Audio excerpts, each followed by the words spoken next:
And sir, before you take your seat, if you could please raise your right hand. Do you solemnly swear that the testimony you're about to give in this matter will be the truth, the whole truth, and nothing but the truth, so help you God? Yes. Thank you. You may be seated. Whenever you're ready, Mr. Patrick. Sir, could you state your name and spell it for the record, please? Nicholas G. Bloomfield. First name spelling is Nicholas.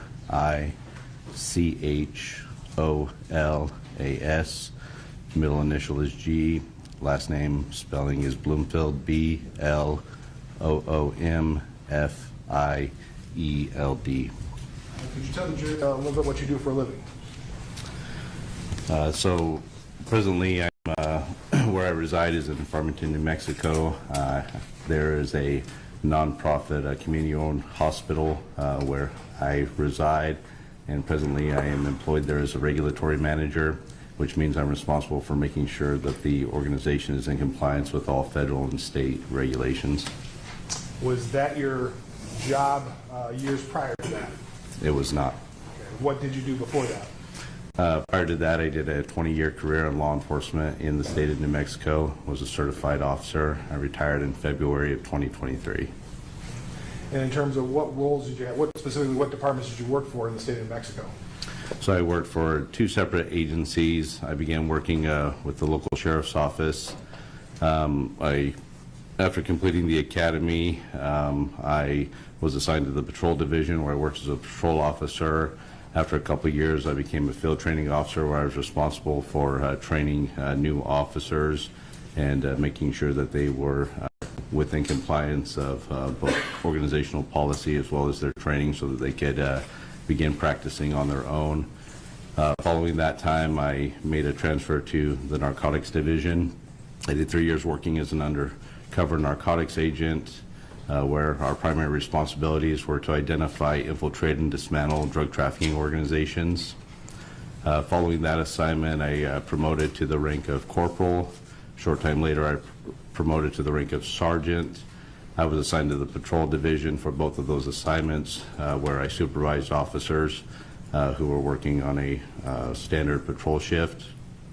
In addition to that, during my tenure at the sheriff's office, I was a SWAT team member. I did that for a number of years, approximately 6 years or so, and then I became a team leader once I was promoted.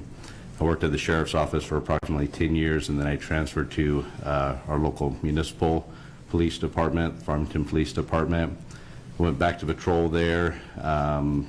After being on patrol for a short period of time, I assessed for the SWAT team, was selected to be an operator on the SWAT team.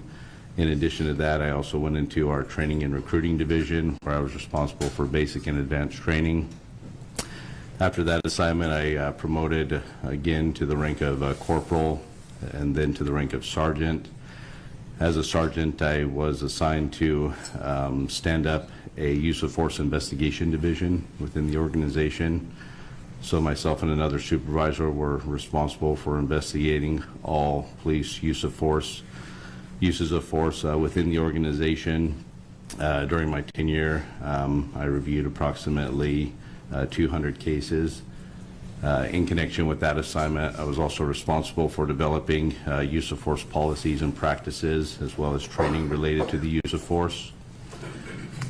And following that assignment, I was assigned to a special task by the Chief of Police to reach out to and to work with academics in the field of criminal justice. Specifically, we were interested in conducting research related to a phenomenon known as contagious fire within the policing industry. Essentially, that's a situation where the question is when groups of officers are in a situation where they're applying deadly force through the use of their firearms. The question is that do officers fire rounds because they are viewing subjectively what they determine to be deadly force criteria, or are they shooting because other officers are shooting? And so again, the term that is used within the industry presently is known as bunt shooting or contagious fire. And so I was able to reach out to some academics and partner with them from the University of New Haven and conducted research, and so I kind of finished up my time working that assignment as well as a patrol sergeant before I ended up retiring in February of 2023. Take a little breath there and grab some water. Thank you. You just landed from New Mexico too, didn't you? I did, and I'm tired.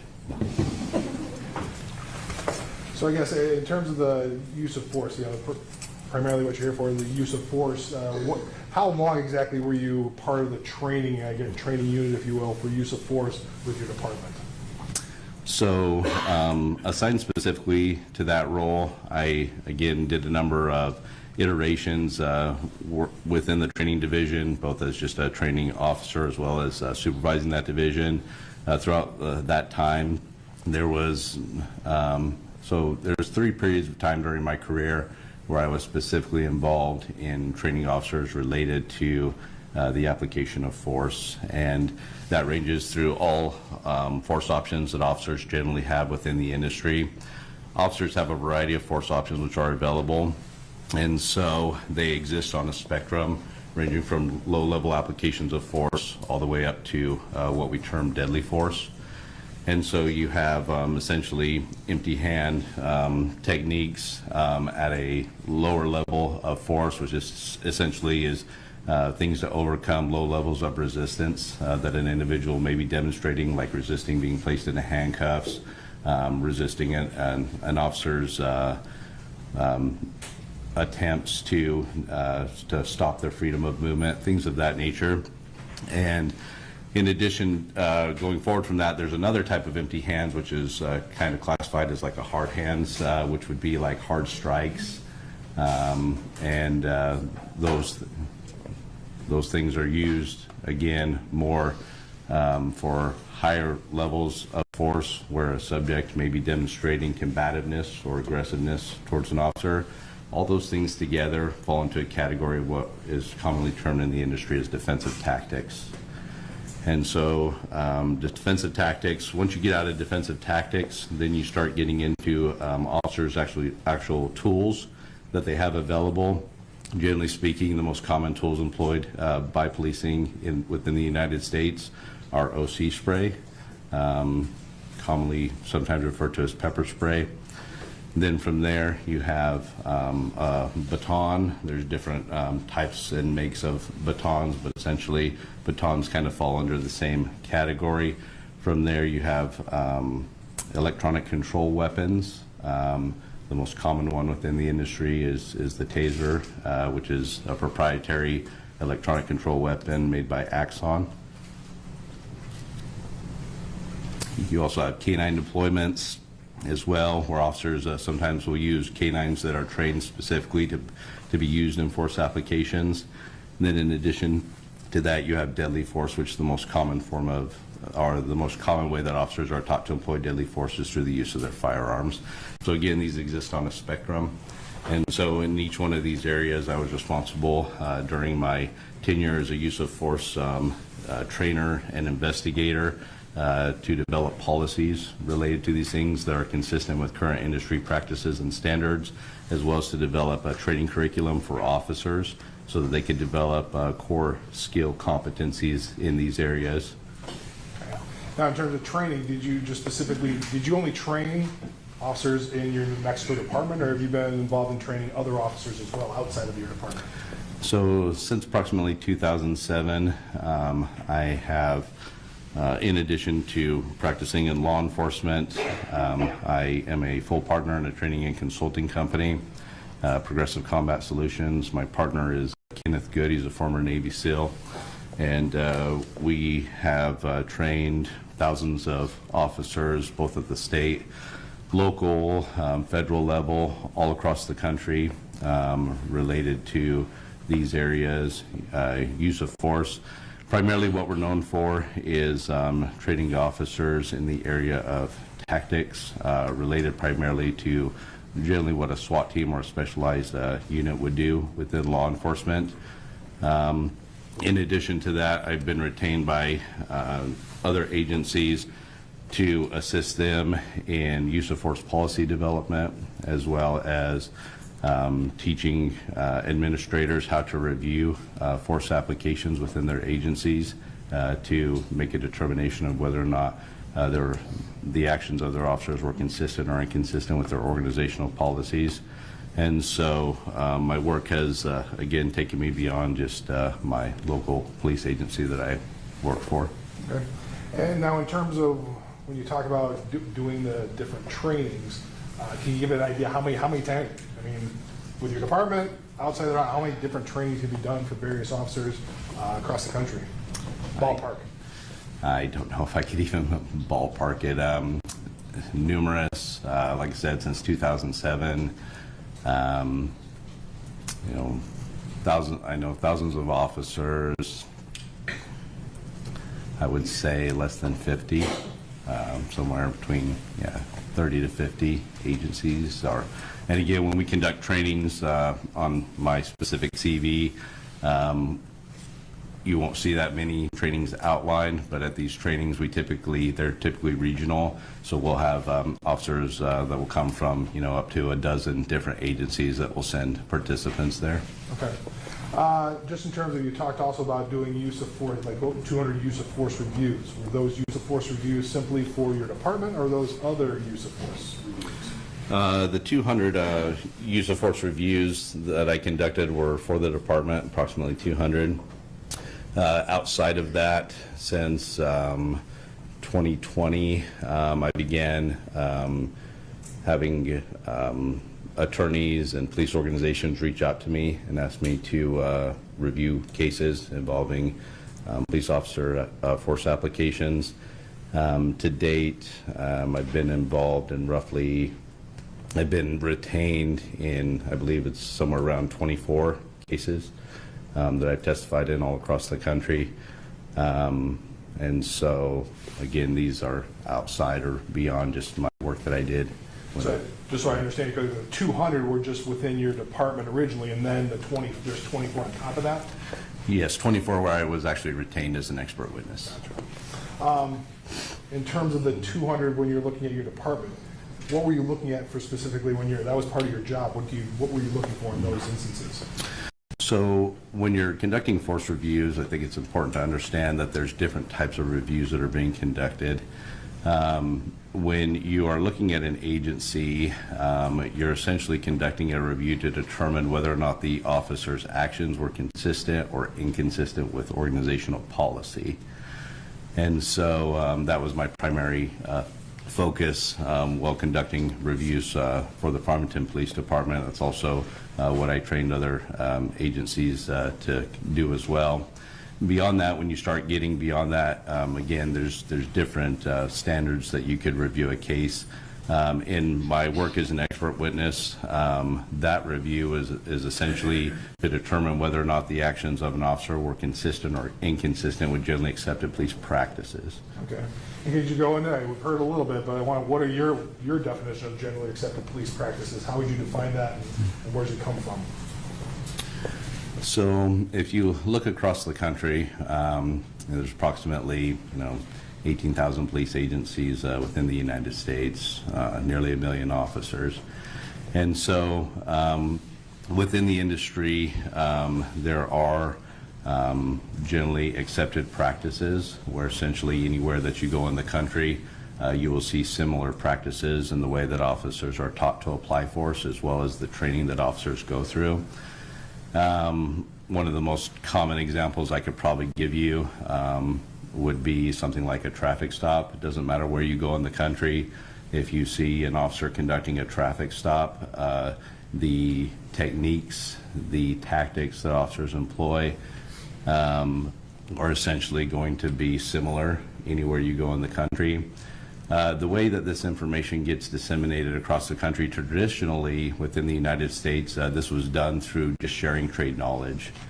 And so officers would essentially, through experience, begin to share trade knowledge with one another. Eventually you had more legitimate trade publications that would come along within the industry that would share essentially this type of information. From there, you started to have expert bodies that began to opine on generally accepted police practices, For example, the most well-known and prolific entity within the United States is the International Association of the Chiefs of Police. They're over 100 years old. They're well respected within the industry, not just nationally, but internationally as well.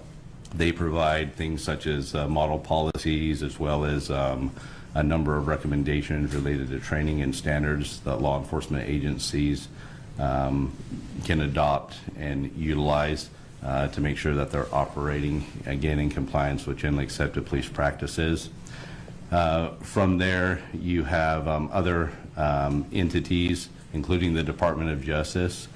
So the Department of Justice has an enforcement arm where they essentially are able to investigate police organizations where there have been complaints of essentially patterns and practices of unconstitutional policing conduct. And so the DOJ can go into these agencies, essentially conduct an investigation. If they determine that there are deficiencies by that agency, that again they're not meeting generally accepted police practice, that would legitimize them as conducting constitutional policing, they will essentially sue them and can place them under consent decree. They always keep this stuff very transparent. You can go online and you can look up any of the consent decrees that agencies have been placed under.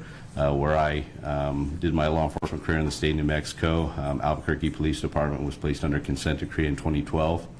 The interesting thing about the Albuquerque Police Department consent decree was, unlike other consent decrees in the past, this was the first time that the DOJ heavily cited use of force issues in policing, and essentially what they held Albuquerque PD accountable to was a signal to the whole industry that those standards are essentially what the DOJ considers the industry standard for constitutional policing as it relates to the use of force.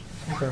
Now, I guess in terms of, does that, because you retired, you said you retired, and you were retired for a few years, and now you're doing compliance things with the hospital or a nonprofit hospital. Mm-hmm. Do you keep up to date then? Is that how you keep up to date, is reading consent decrees, or are there other ways you keep up to date in the use of force area, since you kind of retired from the police officer as a police officer? So I continue to stay up to date. I'm presently still practicing in law enforcement. There's a small agency within the area where I reside. It's named after me. It's the Bloomfield Police Department. It's not, but they didn't name it after you joined it there. No. But I am a reserve officer.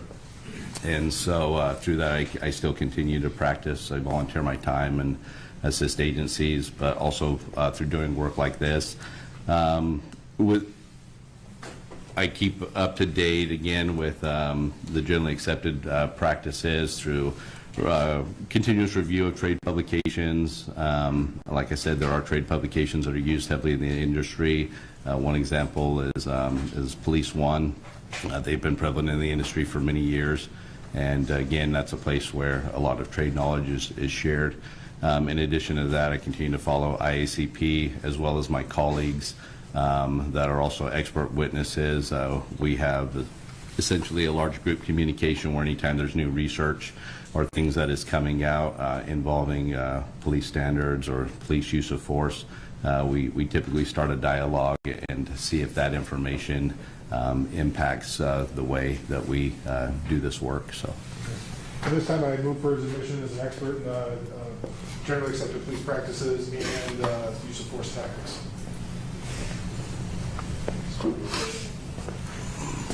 An expert in generally accepted police practices, Ryan? Maybe just police practices. I probably kind of got in my head. Police practices and defensive use of tactics. I'm sorry. First you said use of force in police practices, but you meant...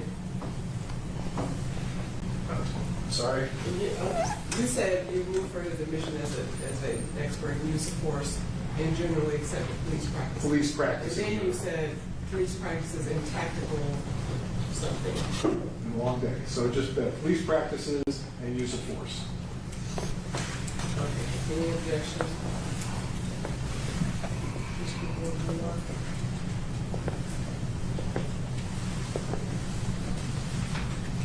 Limited to that, Your Honor. Can I ask a few questions? Can I invite you to witness? Okay. About his expertise. Yeah, so just before I... Good afternoon. I understand you had a heck of a time getting here, so I appreciate, we were all wondering if you were going to show up with a suit and tie on. So, we would have forgiven if you had showed up in jeans and finishes. Thank you. So police practices, you're an expert in police practices, not GRPD police practices, right? GRPD is Grand Rapids Police Department. Say that one more time. I am an expert, I think I'm tracking, I am an expert in generally accepted police practices, yes. Specifically GRPD, I would say no. Okay. And same question for use of force policies. You're an expert on the use of force in relation to generally accepted police practices, but not necessarily specific to Grand Rapids Police Department? That is correct. What I will state, just to add a qualifier there, is that during my review of the materials in this case, I was provided the policies of the Grand Rapids Police Department related to use of force, and I determined that the policies of the Grand Rapids Police Department are consistent with generally accepted police practices. Oh, all of them? The ones that I reviewed, yes. So you didn't review every single policy? I can't recall right offhand every single policy I reviewed, but the ones that were provided to me. Okay. All right, Your Honor. With that caveat, you may proceed. We don't object. All right, then he shall be considered an expert in those fields of use of force and police practices. All right, you were hired specifically to review this case, correct? That is correct. Do you recall approximately when that was, when that took place? I don't recall it after the It's first been a one. few years. It has been a few years, yes. What do you do when you get hired in to take a look at a case? What transpires? How do you start that review? So generally speaking, all these cases involve some type of preliminary discussion where I'm essentially provided a brief synopsis of the case. There may be a discussion as far as where I provide my CV and what type of expertise I can offer. If an entity decides to retain me through a formal retainer, at that point I'm provided materials. Materials varies based upon the organization. I've had some cases, and again, sometimes this is just due to the nature of the incident itself. Some incidents simply consist of just reports by officers of witnesses, or there's no video, there's no additional information. Others, there's extensive multimedia in the form of video, audio recordings, things that can assist in the review. So it varies case to case, but essentially I rely on whichever entity is retaining me to provide me with the materials. I take those materials and I conduct an extensive review. My purpose in the review is to try to essentially determine what the facts are within the case. Once I have the facts laid out, I typically go back and to those who have retained me and essentially just go through to make sure that my understanding of the facts is consistent with their understanding of the facts, so that we're all on the same page. And then from there, I'll begin to formulate opinions based upon the actions of either a solo officer, or sometimes these incidents involve multiple officers. And as I work through these opinions, what I'm doing is I'm comparing again the actions of the officers to generally accepted police practice. And what I'm basically stating is whether or not the actions of the officers are consistent or inconsistent with generally accepted practice. Now, you talked about some of the things you reviewed for this case. Some of the things that you did review would be the videos. And that is correct. What videos do you recall that you specifically reviewed? There was a couple of videos. There was a video that was captured by the officers in-car camera. There was body-worn camera footage that was also captured by the officer's body-worn camera, and then there was cell phone footage that was captured by a bystander. Okay. I'm going to go to maybe start out reading. Switch it to our side. Try exhibit 2, please. Exhibit 2.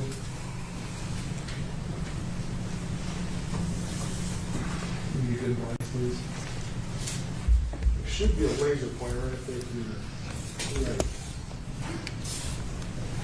Now, in terms of, do you recall viewing this, so it would be People's Exhibit 2 at right about 2:02 of the time frame. Do you recall viewing this video?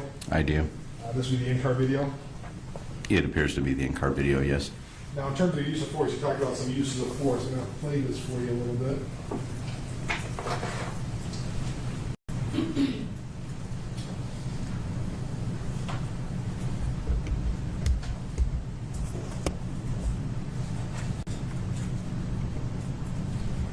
Stop right there. Yeah, you talked about techniques. Now, the techniques here, what techniques did you see that were being used specifically in this instance? So a couple of things here. When it comes to officers applying force, there's essentially two kind of categories. There are improvised techniques, which are essentially untrained techniques or techniques that an officer, where it doesn't mean that those techniques are not reasonable to be used, but at the same time, they're not necessarily formally trained, like in a defensive tactics setting. And then there are techniques that officers are generally trained in. So I see a combination of those two things. So let me give you an example of an improvised technique. If an officer is engaged in a foot pursuit, in order to terminate that pursuit, they may choose to essentially tackle the individual that's fleeing from them. I don't know of any law enforcement agency that trains officers to tackle formally because, again, the likelihood of injury would be too high in most cases. However, when you look at proportionality as far as the level of resistance that an officer is witnessing, that could be absolutely reasonable. It's just not formally trained. As far as what I see as being formally trained here, is the officer in this particular instance is applying some knee strikes. Knee strikes are a commonly taught defensive tactics technique within the policing industry. Knee strikes can be used defensively, so they can be used by an officer to essentially protect themselves if they are being attacked, but they can also be used to overcome levels of resistance. And so in this particular case, the officer appears to be in a position where he is essentially on top of Mr. Lyoya. In this particular instance, attempting to keep Mr. Lyoya down on the ground. Mr. Lyoya is clearly being successful in being able to rise to his feet. And so the officer is electing to use knee strikes in this particular case.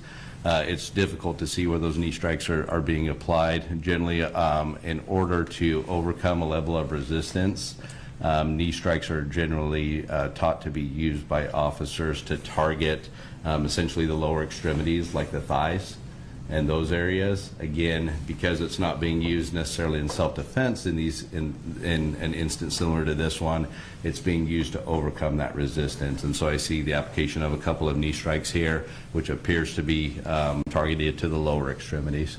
And so that would be typical. There's nothing untoward about it. There's nothing wrong with that. That would be a typical thing that you would teach as a use of force.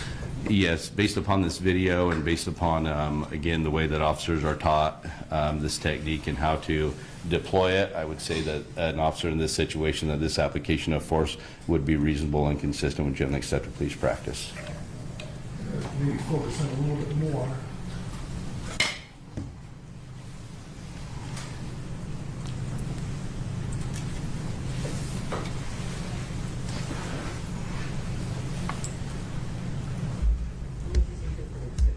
Stop it here, Your Honor. Yep, this is Exhibit 3. I'm going to start right about 2 minutes, I think. I can't read. 2 minutes.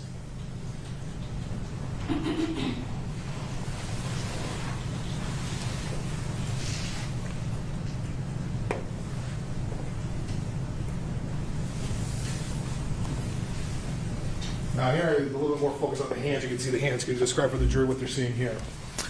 So in this instance, the video appears to show that, again, Mr. Lyoya is down on the ground. He's attempting to get to his feet. The officer is on top, attempting to control him. So it's common within the industry that officers are taught defensive tactics related specifically to working with individuals on the ground who are demonstrating resistance.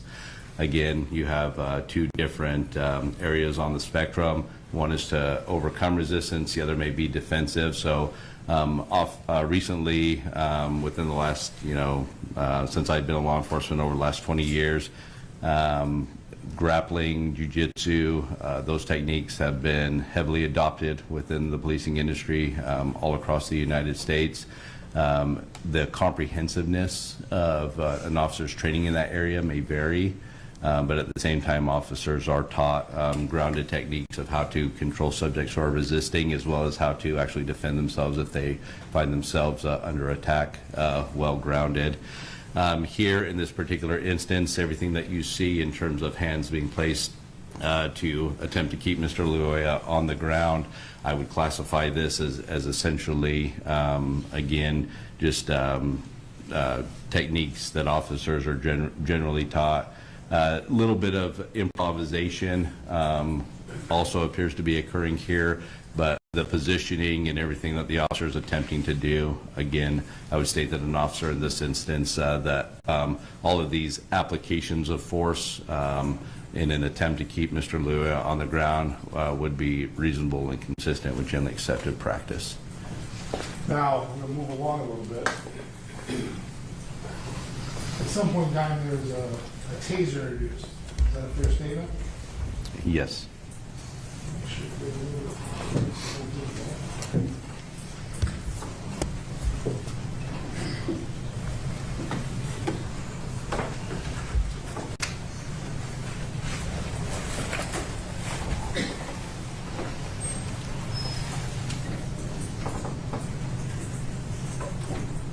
I think we're still in Exhibit 3, right? Yeah.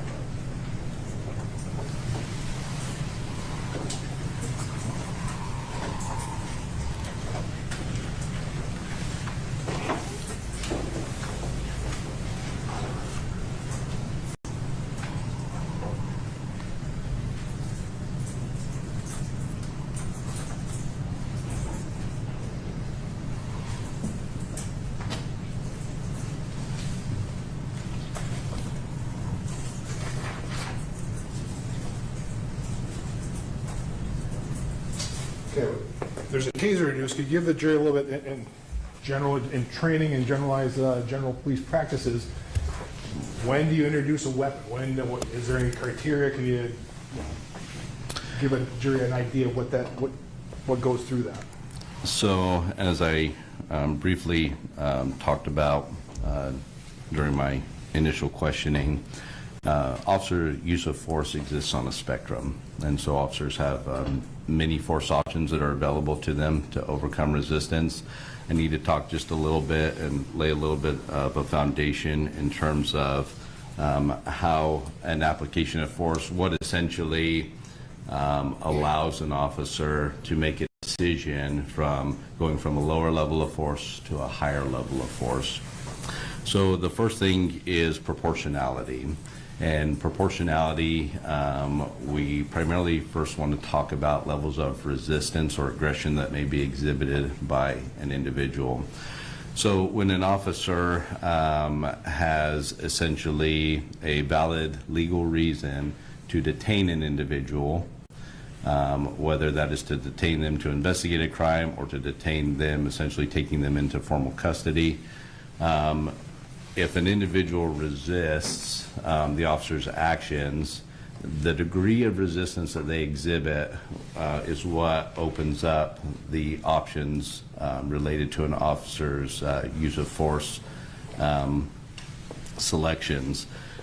And so at the lower end, if an individual is displaying a low level of resistance, maybe they're passively, or they're walking away from the officer after the officer's told them that they're not free to leave, or they attempt to lay hands on an individual, tenses their arms, flexes, pulls away, things of that nature. That would be low-level resistance. And the thing is, again, I think it's important to understand that the term resistance is key. Resistance does not suggest that an individual is trying to harm the officer, but they are simply, trying to resist an officer conducting a lawful objective. And so from there, we get into what would be constituted as aggression, where somebody is actually physically trying to harm an officer. Harm can come in all different ways. Physical assaults, an individual could attempt to use a weapon on an officer, things of that nature. So then when you get into that area, now we're looking at much higher levels of force that would be appropriate to be used. And then eventually we'll get to the application of deadly force. In this particular instance, so when electronic control weapons, and this is a Taser 7, this is the same model of Taser that I carried towards the end of my career. The Taser, when it initially arrived and became prolific, it was in the early 2000s roughly, and it became more and more common within the policing industry. The Taser has a couple of different options available with it. So first and foremost is the proprietary nature of the Taser that Axon developed was the Taser was capable of achieving what is known as neuromuscular incapacitation, or NMI. Essentially, NMI, if you've ever seen somebody actually be tased with the Taser, it manifests that NMI has been achieved by watching somebody essentially lock up, where essentially they've lost motor control for the period of time when they are under a cycle of the Taser. And again, this is going to get a little detailed, but it's important. I have to again lay this foundation so we can understand when the Taser would be appropriate to be used and where it kind of lies as a force option. Objection, Your Honor. This is all about expertise in tasers, and I don't believe you've been qualified as an expert in tasers. It's not about tasers, it's about what he just said, when the tasers are appropriate as a use of force option. So he's trying to talk about when a taser can't be introduced. He's not talking about the specific instances of taser, it's just when it should be introduced in the spectrum of what an officer has. Okay, so I'll overrule the objection because I do believe he's testifying about it in the use of force context. You may answer that question. So just going into it in terms of, trying to get into how is it determined appropriate when you have other options, a baton, OC spray, taser. So going back to the Taser, so the Taser is capable of achieving neuromuscular incapacitation, or NMI. In addition to that, it also has the ability to not create NMI, but essentially operate off of the principle of pain compliance in what is commonly referred to as drive stun mode. So if you essentially remove the cartridge or the multi-cartridge from a Taser, this particular model of Taser has multiple cartridges. There are essentially probes that are on the end of the Taser, where essentially you can contact somebody with that, pull the trigger of the Taser, and it'll cycle. This is not achieving neuromuscular incapacitation. This is just achieving pain sensation, and so it's known as pain compliance. OC spray also operates off of the principle of pain compliance. And so when an officer applies OC spray, it's essentially you're relying on how susceptible the individual is to that burning sensation in terms of how effective it's going to be. So you may have individuals that are sprayed with OC spray where it's highly effective. You may have individuals where it's as if nothing happened. And so just wanted to clarify that those are kind of the two different ways that this tool can be used. There's kind of a third one, which I won't get into. But essentially, at the lower level, because drive stuns operate off of the principle of pain compliance, that is considered a lower level application of force than a full probe deployment. So when an officer actually has a cartridge attached, there's two probes that fire out at the end of the cartridge. Those probes, if there is a successful spread in those probes, that's the highest likelihood that NMI may be achieved. And again, it's not always a guarantee. There's a variety of things that could happen that could impede NMI from actually occurring. But when you see an officer deploy the Taser in probe mode, the goal or the intent is that NMI is going to be achieved through that. And the other thing is that what probe mode allows you to do versus drive stun mode is you can actually attempt to energize a subject from a distance. Okay, depending, these cartridges come in different lengths, and so you have 21-foot cartridges. You can get longer cartridges, which are sometimes used for specialty situations. So again, going back to when it is appropriate. So an individual that is demonstrating active resistance towards an officer. Now, here's where I'm going to talk a little bit about differences in industry standard. There are officers throughout the country which train officers, and it is also within their organizational policy that a drive stun can be used to overcome lower levels of resistance, again, operating off the principle of pain compliance. When it comes to the actual application of the taser in probe mode, again, that can be used for higher levels of resistance. And in this particular case, what makes this decision of the officer to deploy the taser appropriate is the fact that the taser, or that the officer, excuse me, has already used other lower levels of force in the form of what we've already seen, empty hand techniques, trying to keep Mr. Lyoya on the ground, knee strikes, things of that nature, and those things have failed. And so there is a principle in policing where if a lower level of force, and this is generally going to be within the spectrum of all levels of force that are less than deadly force, that if those levels of force fail and the individual is continuing to display resistance, the officer can escalate their application of force, which appears what is happening in this particular instance. And so again, an officer in this case choosing to deploy a taser in probe mode, although I would say that the method of deploying it is tactically unsound, but the decision to actually utilize a taser would be consistent with generally accepted police practice. In terms of, you talk, are OC spray and taser, you talk about the same thing? Are they on the same level, I guess, of force? They are not. spectrum? They are not. But again, let me clarify that when you talk about the taser being utilized in drive stun mode, not in probe mode, the drive stun mode, because it operates off the principle of pain compliance, could be categorized essentially alongside OC spray in that sense.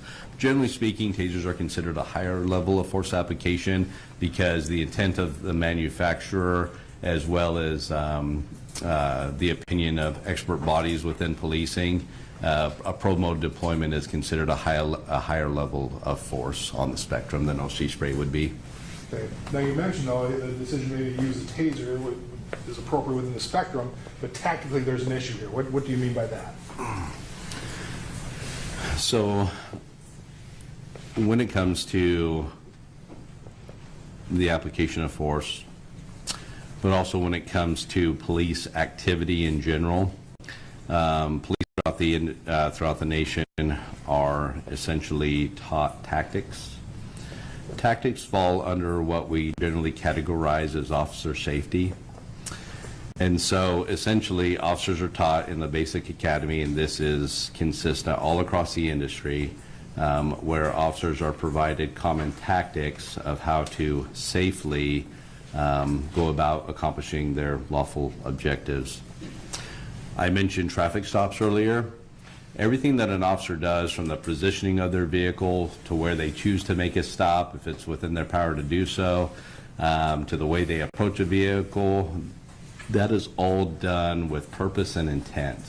And it's done so to not just protect the officer, but also to protect the individuals that they're contacting, as well as other bystanders that may be in the area. Essentially what we talk about when it comes to police working and accomplishing their objectives, there's always risk involved, right? There's always risk involved in this type of work.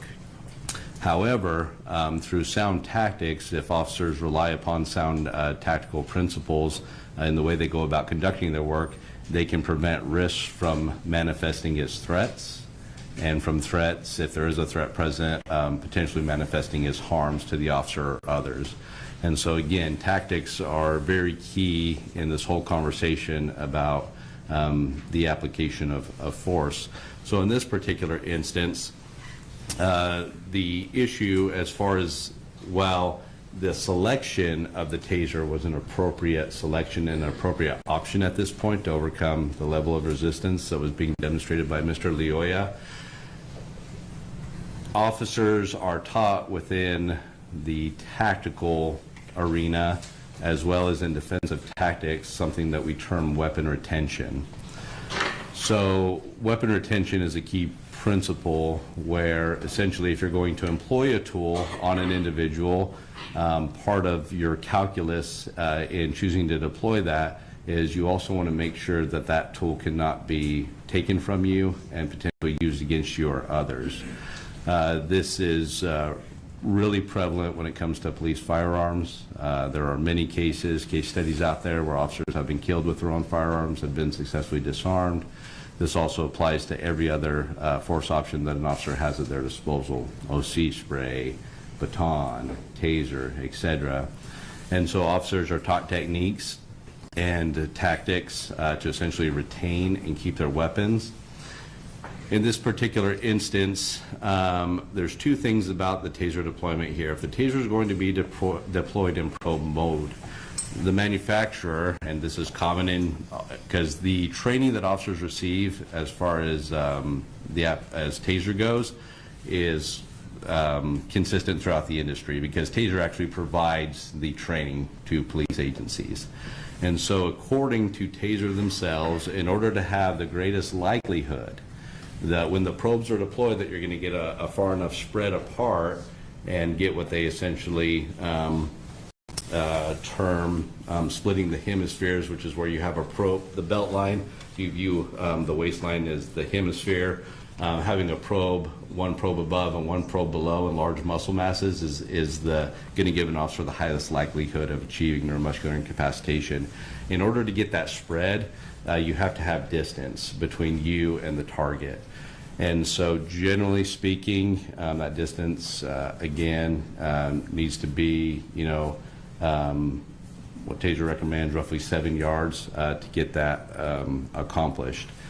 So two issues here is deploying a taser this close when the environment does not force an officer to have to deploy the taser this close, meaning that in a confined space where the environment precludes an officer from being able to create space to do this, that's one thing, but that's not this particular instance. The officer has the ability to create distance.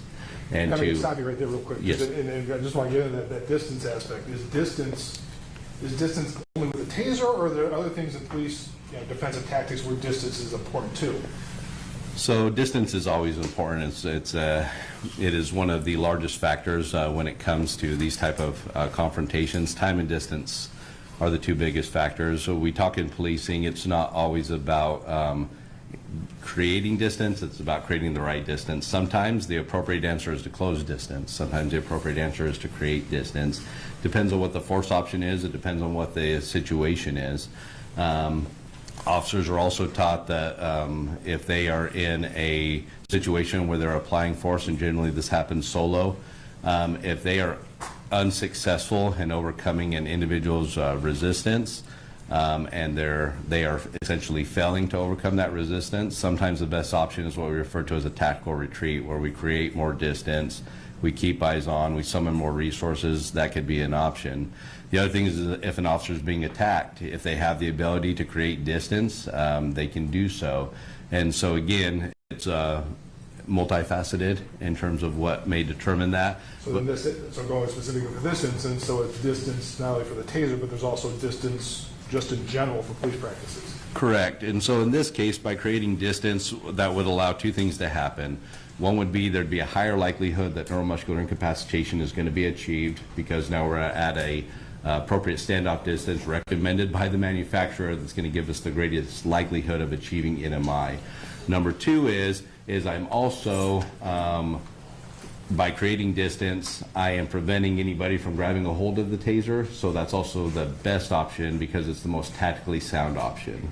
And so that's why the failure to create distance in this particular case is tactically unsound, although the decision to employ the taser was reasonable. So disengagement is part of police training. Is that part of police training and generally accepted police practices? Yes, it is. It's not a matter of you being a coward or running away or, No, what we find statistically speaking, again, is when an officer essentially is in a situation, and again, it depends on the circumstances, right? So let me qualify this by making the statement that the highest priority that American law enforcement has is the protection of life. That is the highest priority. So if you have a situation such as an active shooter, an active killing event, officers are taught to close the distance immediately with haste to essentially locate pressure and stop the action of the shooter or whatever it is that's preventing imminent threat of harm to life being lost. That just doesn't fall on the part, that just doesn't mean officers, that also means bystanders. In addition to that, officers are also concerned about preserving the life of the individuals that are resisting them, that they're attempting to take into custody, or that are involved in some type of law enforcement action. And so what we find is that, again, because we have enough data points within the industry and enough experience within the industry, we know that sometimes a tactical retreat is actually the safest option for the officer. It's also the safest option for the suspect. It's also the safest option for bystanders. And again, sometimes you get into a situation where, you know, for lack of a better term, you may be in over your head where you don't have the resources to safely do this alone. Foot pursuits are a big example. It used to be in the industry that, you know, foot pursuits were very commonplace. Officers would take off solo, and we had a lot of instances of officers being seriously injured or killed, as well as suspects. Now, the generally accepted practice, and again, this has been recommended by all kinds of expert bodies, it's very common within the industry, the officers need to make a good tactical decision as far as when to pursue and engage in a foot pursuit, particularly solo. That would depend on the nature and severity of the crime. Sometimes it's just worth it for low-level crimes to initiate in a pursuit, especially where officers may be placed in greater jeopardy by initiating that pursuit. Officers are taught as another option to essentially keep eyes on, continue to follow from a distance, but to summon other resources and essentially close in and wait till other resources arrive. And again, what we find in those cases is a reason why that direction has changed in the industry is because we find that officers, suspects, and bystanders are safer as a result of that type of disciplined decision making. I'm gonna ask you, see it's 1:45, I can see the clock, so. Yeah, so we're gonna stop here.